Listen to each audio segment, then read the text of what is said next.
नमस्ते। आज हम लोग प्रश्नावली 3.6 के प्रश्नों को हल करेंगे। पहला प्रश्न है कि निम्न समीकरणों के युग्मों को रैखिक समीकरण के युग्म में बदल करके हल कीजिए। यानी जो समीकरण दिए हुए हैं उन्हें रैखिक समीकरण युग्म के रूप दे करके और उसको हल करना है। तो यह है 1/2x plus 1/3y is equal to 2 और दूसरा दिया हुआ है 1/3x plus 1/2y is equal to 13/6। अब हम देखें तो यह पाते हैं कि जो अपना रैखिक समीकरण युग्म था वह x में y में था, ये तो नीचे में x आ गया है तो नीचे में y आ गया। तो इसे पहले अपने रैखिक समीकरण के रूप में लाने के लिए 1/x को u मान लिए और 1/y को v मान लिए। माना 1/x is equal to u, 1/y is equal to v। तो ये क्या बन जाएगा, 1/x जैसे ही u बनेगा तो ये तो u/2 हो जाएगा, u/2 हो गया, प्लस 1/y को v जब ले रहे हैं तो v/3 हो गया, 2 का 2 रह गया। लेकिन अभी इसमें लघुत्तम लेंगे 2 और 3 का तो ये 6 हो जाएगा, ये 3u हो जाएगा, ये 2v हो जाएगा और इक्वल टू 2 है। या ये कहें तो यह 3u प्लस 2v और 6 2 में गुना हुआ तो 12। ये एक समीकरण हमें बढ़िया मिला। अब उसी तरह से अगर दूसरे पर हम लोग काम करें तो 1/x को u यहाँ लिए हैं तो ये u/3 हो गया ये वाला, और 1/y को v लिए हैं तो ये v/2 हो गया, और यहाँ 13/6 है तो 13/6 रह गया। अब आप देखेंगे 3 और 2 का लघुत्तम 6 हो जाएगा तो ये 2u plus 3v is equal to 13/6, यानी 6 से 6 को काट दिए तो 2u प्लस 3v बराबर 13। ये दूसरा समीकरण आपको मिल गया। अब समीकरणों का हल करना आप जानते हैं। आप देखेंगे अगर विलोपन विधि लगाएं तो विलोपन विधि के लिए गुणांकों को बराबर करना रहता है। तो 3 में अगर 2 से गुना कर दे तो ये 6, और 2 में 3 से गुना कर देंगे तो ये भी 6। तो ये काम करें, यानी हम समीकरण 1 में गुना कर दे रहे हैं 2 और समीकरण दूसरे में गुना कर दे रहे हैं 3। तो जब 2 से गुना करेंगे तो आप देखें आपका समीकरण 1 क्या हो जाएगा, ये 2 से गुना करने पर 6u, 2 से गुना करने पर 4v, 2 से गुना करने पर 24। इसमें 3 से गुना करना है, समीकरण दूसरा में 3 से गुना करेंगे तो 6u, 3 से गुना करेंगे तो 9v और 3 से गुना करेंगे तो 13×3=39। अब आपके पास जो गुणांक बराबर हो गए हैं, चिन्ह समान है, घटाव वाला क्रिया करेंगे, नीचे के सभी चिन्हों को बदल देंगे। 6u से 6u कट गया, 4v माइनस 9v यानी माइनस 5v, 24 में 39 घटा तो -15, माइनस से माइनस कैंसिल हो गया, v बराबर 15/5 यानी आ गया 3। अब यह v का मान कहीं भी रख करके कोई समीकरण में आप u का मान निकाल सकते हैं। यानी हम समीकरण 2 में लिख रहे हैं तो 2u प्लस 3 और v का भी मान 3 रख दिए बराबर 13, यानी 2u plus 9 is equal to 13, यानी 2u is equal to 13 minus 9, 13 में 9 घटेगा तो 4, यानी u आ गया 4/2 यानी कि 2। तो जब u का भी मान मिल गया और v का भी मान मिल गया तो आप यहाँ पर रख करके x का मान, यहाँ पर रख करके y का मान निकाल सकते हैं। जैसे u आया है 2 तो u तो 1/x था, u की जगह 1/x लिख दिए बराबर 2 लिख दिए, तो हमको ये 2 यहाँ चलाएगा, ये x यहाँ चलाएगा तो x का मान मिल गया 1/2। उसी तरह से हमको v का मान 3 मिला था तो v क्या है 1/y, तो 1/y बराबर 3, या y का मान, यह 3 इधर आ गया, ये y वहाँ चला गया, तो 1/3। तो x का भी मान मिल गया आपको 1/2 और y का भी मान मिल गया 1/3। इस तरह से आपने इस समीकरण को हल कर लिया है। कृपया इसका स्क्रीनशॉट ले लें।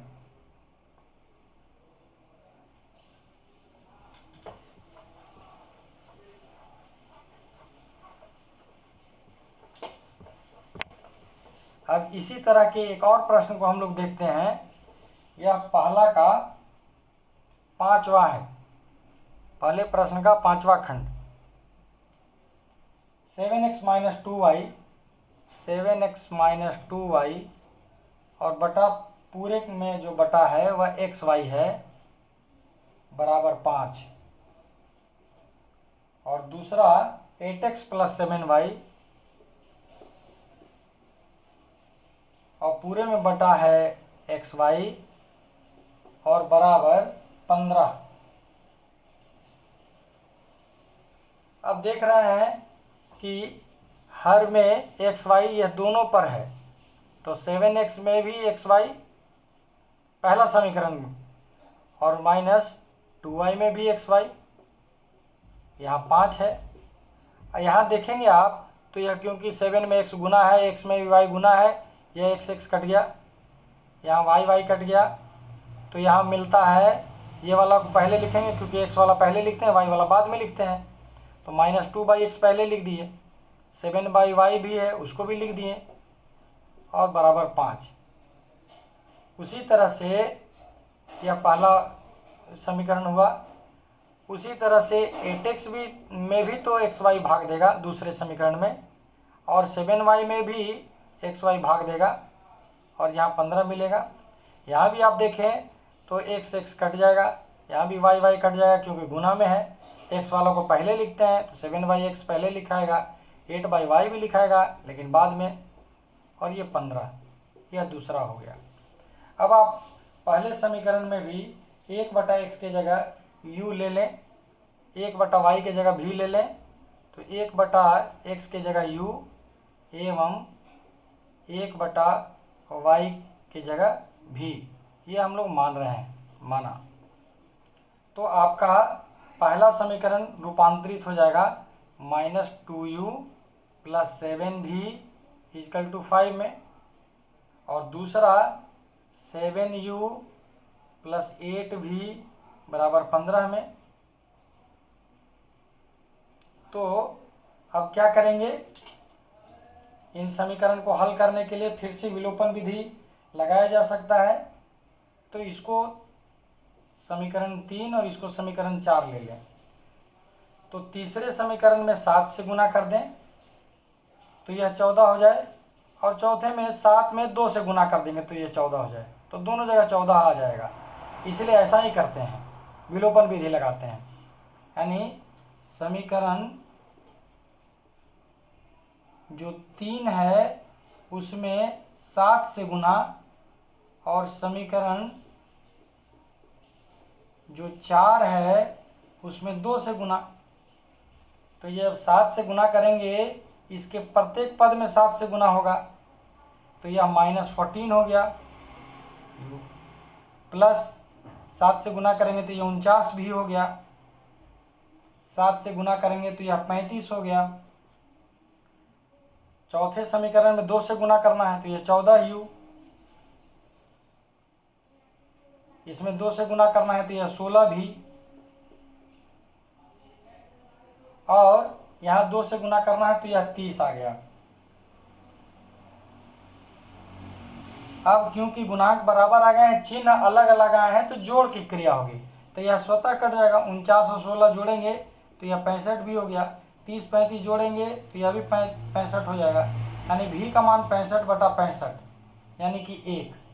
अब किसी समीकरण में डाल करके आप u का मान निकाल सकते हैं, समीकरण 4 में रखते हैं, तो 7u + 8v, v के जगह 1 और 15 है, तो 7u + 8 = 15। अब आप देखें तो 15 में 8 घट जाएगा तो 7 आएगा, यह 7 आ गया, u का मान आ गया 7/7 यानी कि 1। यानी v का भी मान और u का भी मान तो एक ही आ रहा है, यानी ये u क्या था तो 1/x बराबर 1, अदला बदली हो जाएगा दोनों का, तो x का मान 1 आ गया। उसी तरह v का मान 1 आया है और v आपने माना था किसको तो 1/y को, यह भी 1 आया है, ये तो यहाँ से चल रहे हैं, ये भी 1 आया है, यहाँ भी अदल बदल होगा तो y का मान 1 आ जाएगा। यानी इस समीकरण का हल आपने निकाल लिया, x का भी मान 1 आया और y का भी मान 1 आया, यही दोनों इसके हल हैं। कृपया इसका भी स्क्रीनशॉट ले लें। अब आते हैं 3.6 एक्सरसाइज के दूसरे प्रश्न पर। ये शब्द समस्या जिसे वर्ड प्रॉब्लम कहते हैं, तो इन समस्याओं को भी हम लोग हल करेंगे। दूसरा प्रश्न,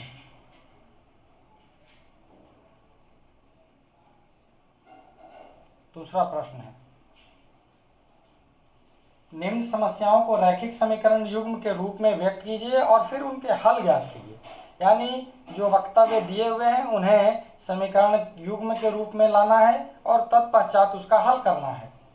पहला प्रश्न है, ऋतु धारा के अनुकूल 2 घंटे में 20 किलोमीटर तैर सकती है और धारा के प्रतिकूल 2 घंटे में 4 किलोमीटर तैर सकती है।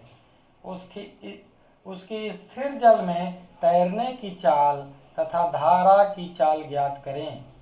यानी दो चाल पता करने के लिए कह रहा है, स्थिर जल में तैरने की चाल तथा धारा की चाल ज्ञात करने के लिए कह रहा है। तो हम लोग मानेंगे भी उसी को जो निकालना है। माना कि स्थिर जल में,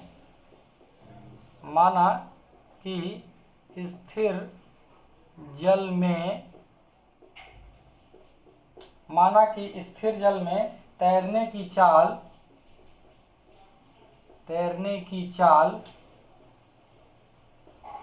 x किलोमीटर प्रति घंटा है और धारा की चाल मान लेते हैं कि y किलोमीटर प्रति घंटा है।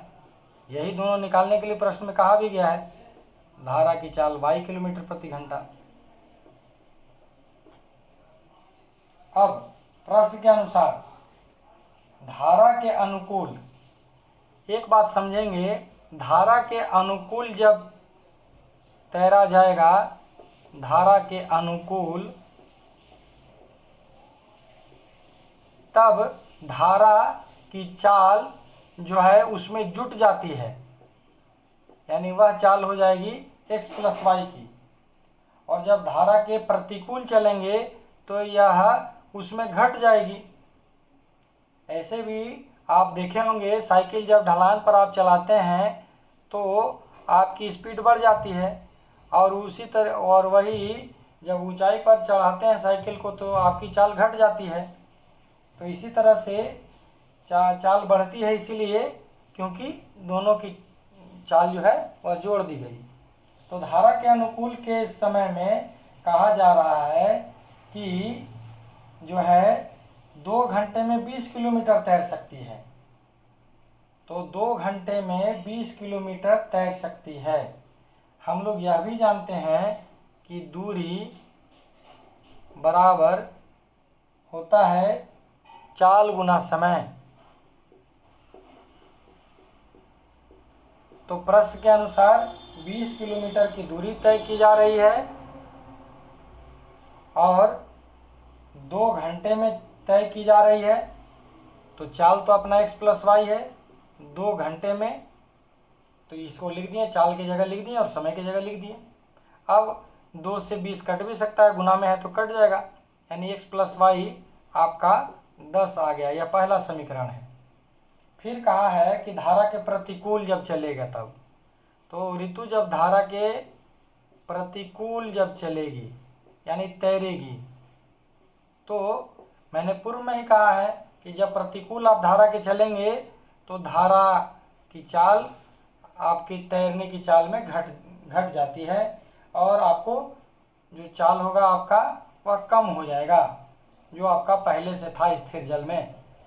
तो उस समय कहा यह गया कि वह 4 किलोमीटर ही चलेगी 2 घंटे में। तो 4 किलोमीटर ही दूरी बराबर चाल गुना समय फिर से लगाएंगे। इस बार चाल x माइनस वाई हो गया और 2 घंटे में। यहाँ भी आप 2 से 4 को काट सकते हैं 2 बार में, यानी आपका समीकरण x माइनस वाई बराबर 2 मिल गया, यह दूसरा समीकरण। अब ये दोनों समीकरणों को एक साथ रखेंगे तो गुणांक तो पहले ही बराबर हैं, तो दोनों समीकरणों को रखने पर x प्लस वाई बराबर 10 एवं x माइनस वाई बराबर 2। आप देखें तो y तो ऐसा ही कट जाएगा जोड़ने पर, तो x और x हो गया 2x या 12, यानी x बराबर 12/2 यानी कि 6 किलोमीटर प्रति घंटा। यानी स्थिर जल में ऋतु की तैरने की चाल 6 किलोमीटर प्रति घंटा है। उसी तरह से समीकरण 1 में ही x का मान रखेंगे तो y का मान मिल जाएगा, यानी x प्लस वाई बराबर 10 था, x के जगह आप 6 लिख दिए तो y बराबर 10, 6 प्लस वाई बराबर 10, y का मान भी 10 माइनस 6 यानी कि 4 किलोमीटर प्रति घंटा। यानी धारा की चाल 4 किलोमीटर प्रति घंटा है। तो आपने स्थिर जल में तैरने की चाल निकाल लिया, धारा की चाल निकाल लिया। कृपया इसका स्क्रीनशॉट ले लें और हम लोग इसके आगे बढ़ेंगे। एक और प्रश्न इसको इसमें से कर लेंगे, तब यह प्रश्नावली अपना जो है वह पूर्णता प्राप्त करेगी। इसलिए एक प्रश्न और आवश्यक है। वैसे तो दूसरे प्रश्न में 3 प्रश्न दिए हुए हैं, तो हम लोग उसमें से 2 प्रश्न कर लेंगे, तो उस तरह से आप सक्षम हो जाएंगे तीसरा भी प्रश्न बनाने के लिए। दूसरा है कि 2 महिलाएं एवं 5 पुरुष एक कसीदे के काम को साथ साथ 4 दिन में पूरा कर सकते हैं, जबकि 3 महिलाएं एवं 6 पुरुष उसी काम को 3 दिन में पूरा कर सकते हैं। ज्ञात कीजिए कि इस कार्य को करने में एक अकेली महिला कितना समय लेगी, पुनः इसी कार्य को करने में एक पुरुष कितना समय लेगा। यानी उस कार्य को एक अकेली महिला को छोड़ दिया जाए तो वह कार्य अकेली महिला कितने दिनों में पूरा करेगी, एक अकेला पुरुष उसी कार्य को कितने देर में कितने समय में पूरा करेगा। तो हम मानेंगे, जो प्राप्त करना है उसी को मानेंगे। माना कि एक अकेली महिला, एक महिला इस कार्य को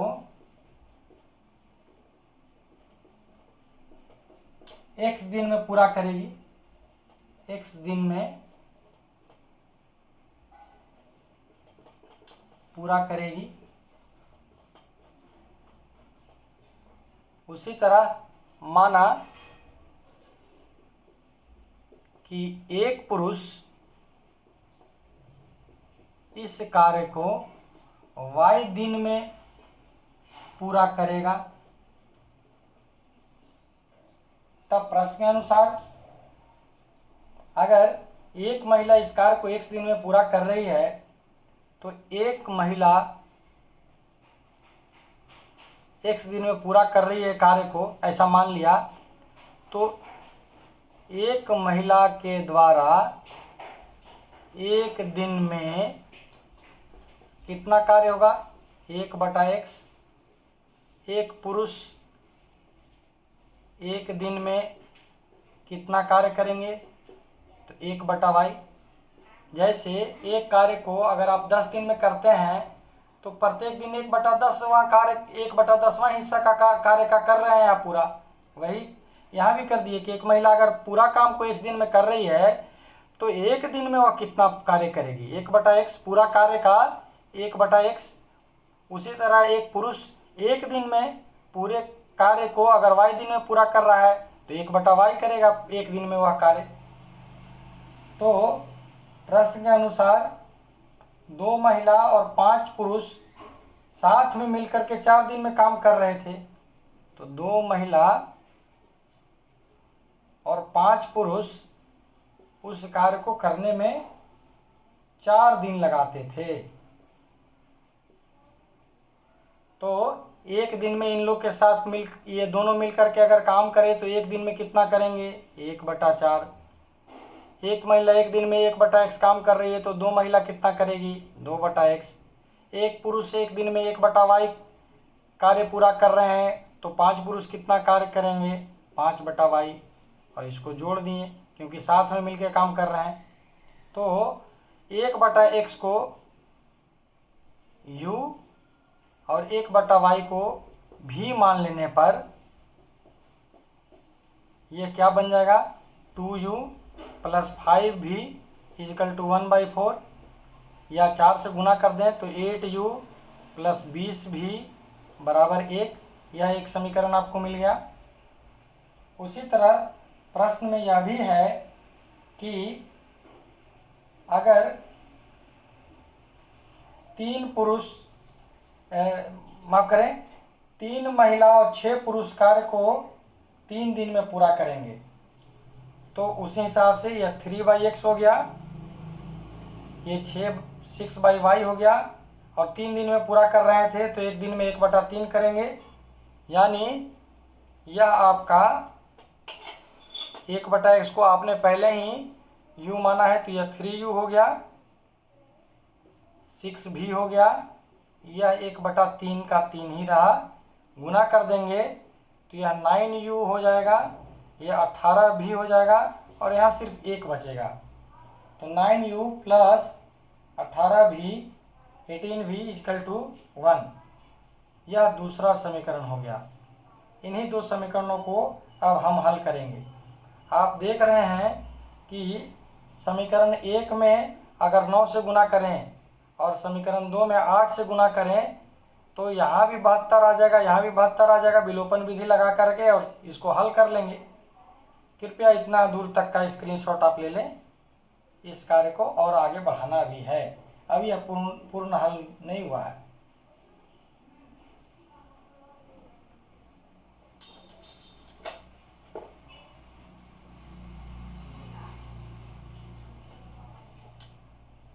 तो आपके पास जो 2 समीकरण थे वह यही था कि 8u और प्लस 20v = 1 आया है, और 9u + 18v = 1 आया है। जैसा हमने पहले ही चर्चा किया, इसमें हम लोग कर ले रहे हैं गुना कितना से? हम लोग इसमें गुना कर देंगे 9 से, इसमें गुना कर देंगे 8 से, तो ये क्या बनेगा? 9 से गुना करेंगे तो 72, ये 180 भी, यहाँ 9, और जब 8 से सभी पदों में गुना करेंगे तो 72, 18 में 8 से गुना करेंगे 144 भी, और यहाँ 8। अब गुणांक बराबर हो गए, चिन्ह भी समान है, घटाने वाली क्रिया, प्लस का माइनस, प्लस का माइनस, प्लस का माइनस। 180 में 144 घटा दिए तो सिर्फ 36 भी मिला। यहाँ 9 - 8 यानी 1, v का मान आ गया 1/36, v का मान आ गया 1/36, और v आपने लिया था 1/y। v आपने किसे माना था? 1/y को माना था, ये 1/36, यानी 1 से 1 कैंसिल कर दें तो y का मान 36 आ गया। v का मान ही अगर किसी समीकरण में डाल देंगे तो आप पुनः इसे प्राप्त कर सकते हैं। तो आप v का मान अपने दूसरे समीकरण में डाल दें तो 9u + 18 और v के जगह पर 1/36, क्योंकि आपका v का मान 1/36 ही आया है, और v का मान दे दिए। अब बराबर कितना है? तो 1। 18 से 36 2 बार में कट गया, यानी 9u + 1/2 = 1। इसको और हल करें तो 9u = ये 1/2 उधर जाएगा तो घट जाएगा 1 में, यानी 1 में आधा घटा तो आधा ही बचा, यानी u = 1/2, और ये गुना में है, इधर आएगा तो भाग में हो जाएगा, यानी 1/18। u का मान किसके लिए था? 1/x के लिए था, यह 1/18 आ गया। 1 और 1 कैंसिल करेंगे तो x =